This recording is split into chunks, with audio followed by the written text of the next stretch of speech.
Assalamualaikum, hai semua. Masih di catatan istimewa. Sinbad sang pelaut, tokoh legendaris dari 1001 Malam, kembali memikat layar lebar dan televisi dalam berbagai adaptasi menakjubkan. Namun apa yang terjadi ketika petualang dari Baghdad ini dipadukan dengan mitologi Yunani dan kisah-kisah penuh misteri? Di tangan seniors Hollywood, Sinbad berhadapan dengan dewa-dewi kekacauan, monster laut hingga siren yang mematikan. Nah, bagaimana tokoh klasik ini dihidupkan kembali dalam sinema modern dan apa yang membuat kisahnya tetap relevan di era sekarang? Berikut kami ulas seputar evolusi Sinbad, pelaut yang tak lekang oleh zaman, versi catatan istimewa. Bagi kamu yang penasaran, tonton sampai habis. Namun sebelum lanjut, bagi kamu yang baru gabung di channel ini, terus dukung channel dengan tekan tombol like, subscribe, dan loncengnya agar kamu terus mendapatkan notifikasi info baru dari catatan istimewa.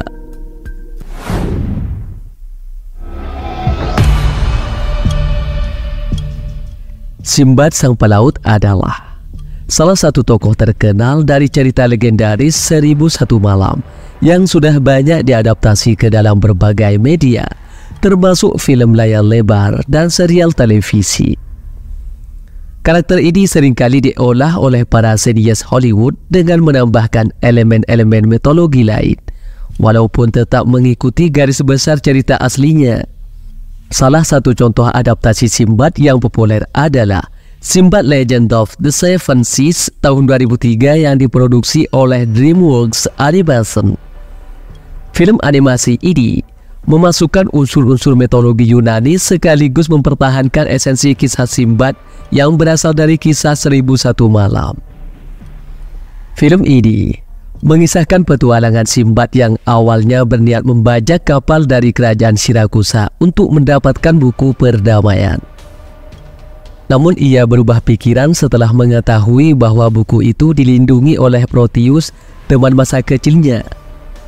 Ketika Sinbad hendak membatalkan rencananya, kapal mereka diserang oleh Cetus, monster gurita berkepala naga yang dikendalikan oleh Eris, dewi kekacauan. Eris menginginkan buku perdamaian tersebut untuk menimbulkan kekacauan.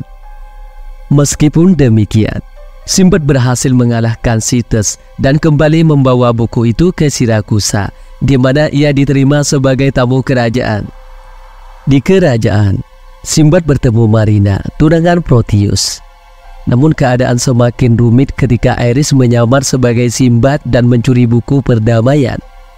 Sinbad ditangkap dan dijatuhi hukuman mati, tetapi Proteus menawarkan diri untuk menggantikan Sinbad jika ia tidak kembali dalam waktu 10 hari dengan buku tersebut. Sinbad pun memulai petualangan baru untuk mendapatkan kembali buku tersebut, dan Marina ikut serta dalam pelayarannya. Salah satu bagian yang menarik dalam film ini adalah ketika rombongan Sinbad harus menghadapi siren, makhluk mitologi yang dikenal mampu memikat pelaut dengan nyanyian mereka hingga kehilangan kesadaran. Dalam adegan ini, Marina berperan penting sebagai penyelamat. Dibantu oleh seekor anjing, ia dengan berani melindungi Sinbad dan anak buahnya dari serangan siren serta menyelamatkan para pelaut yang jatuh ke laut. Adegan ini menunjukkan bahwa perempuan juga memiliki kekuatan dan keberanian yang setara dengan laki-laki, sebuah pesan yang jarang ditemukan dalam cerita-cerita klasik dari budaya Arab pada masa itu. Setelah berhasil mengatasi siren, Sinbad dan Marina melanjutkan perjalanan mereka dan menghadapi burung raksasa yang juga sering muncul dalam cerita-cerita Sinbad. Mereka juga bertarung melawan monster zodiak Scorpio di dunia Tartarus. Film ini dengan jelas memadukan elemen-elemen dari mitologi Yunani seperti Eris, Cetus, dan zodiak dengan cerita 1001 Malam, menunjukkan betapa kaya dan beragamnya pengaruh budaya dalam film ini. Meskipun demikian, ada beberapa kemiripan antara mitologi Yunani dan cerita Mesopotamia, terutama dalam kisah-kisah banjir besar yang ada di kedua kebudayaan tersebut. Hal ini menegaskan bahwa banyak mitos di dunia kuno yang saling berbagi tema dan elemen, menciptakan kesamaan yang menarik di antara budaya-budaya yang berbeda. Pada akhirnya, Sinbad berhasil kembali ke Sirakusa, tepat ketika Proteus hendak dihukum mati. Adegan ini mengingatkan pada sebuah kisah dari zaman kekhalifahan Islam di Timur Tengah, di mana seorang sahabat rela menggantikan temannya yang dijatuhi hukuman mati, sehingga temannya dapat menemui orang tuanya yang sakit. Teman tersebut akhirnya kembali tepat waktu dan tidak jadi dihukum mati. Mirip dengan situasi yang dihadapi oleh Sinbad dan Proteus. Film ini ditulis oleh John Logan dan disutradarai oleh Tim Johnson serta Patrick Gilmore. Ceritanya berlatar pada zaman ketika kepercayaan pada banyak dewa atau politeisme masih dominan. Namun kisahnya mengandung pesan-pesan moral yang relevan hingga masa kini. Meskipun dikemas sebagai animasi, film ini memiliki tema yang cukup kompleks dan berat untuk anak-anak. Di akhir cerita, Marina memilih untuk ikut bersama Sinbad berlayar di lautan, meninggalkan Proteus. Keputusan ini mencerminkan keberanian seorang perempuan untuk mengambil langkah yang besar, sesuatu yang tidak lazim dalam budaya Arab pada zaman tersebut. Selain Sinbad Legend of the Seven Seas, ada beberapa adaptasi film layar lebar lainnya tentang Sinbad, seperti Sinbad and the Eye of the Tiger. Film ini bercerita tentang misi Sinbad melawan seorang penyihir perempuan yang mampu mengubah dirinya menjadi burung dan bahkan menyusup ke tubuh seekor macan purba yang terperangkap dalam es.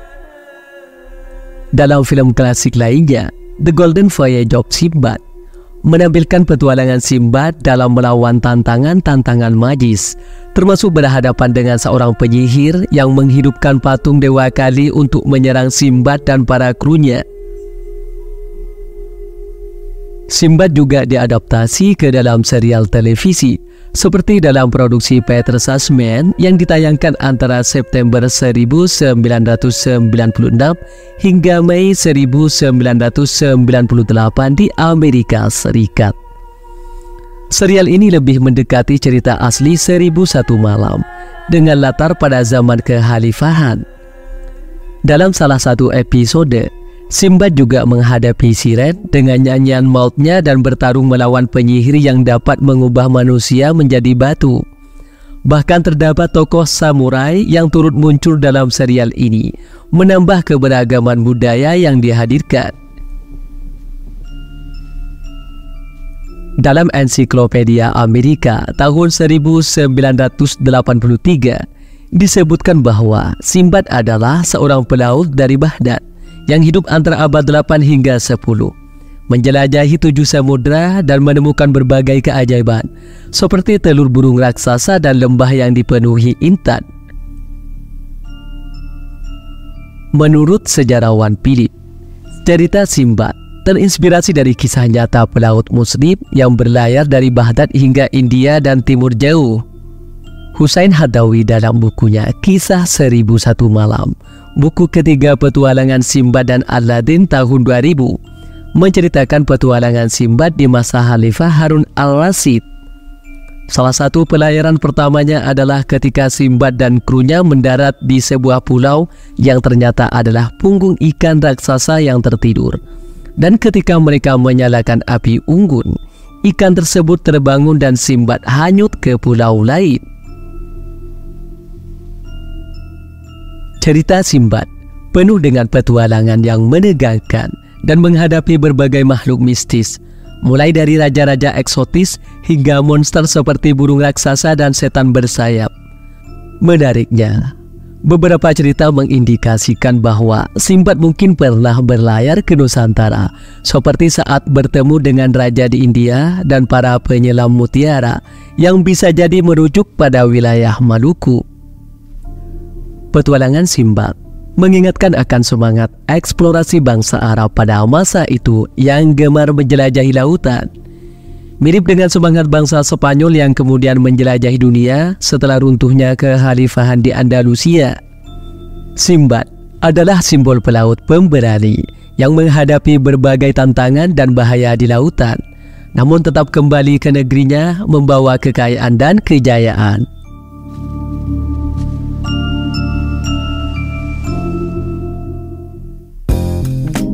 Demikian seputar evolusi Sinbad, pelaut yang tak lekang oleh zaman, versi catatan istimewa. Bagi kamu yang punya tambahan atau koreksi seputar peradaban Islam masa lalu, tulis di kolom komentar ya. Sampai sini dulu guys. Sampai bertemu kembali di catatan istimewa selanjutnya. Wassalam.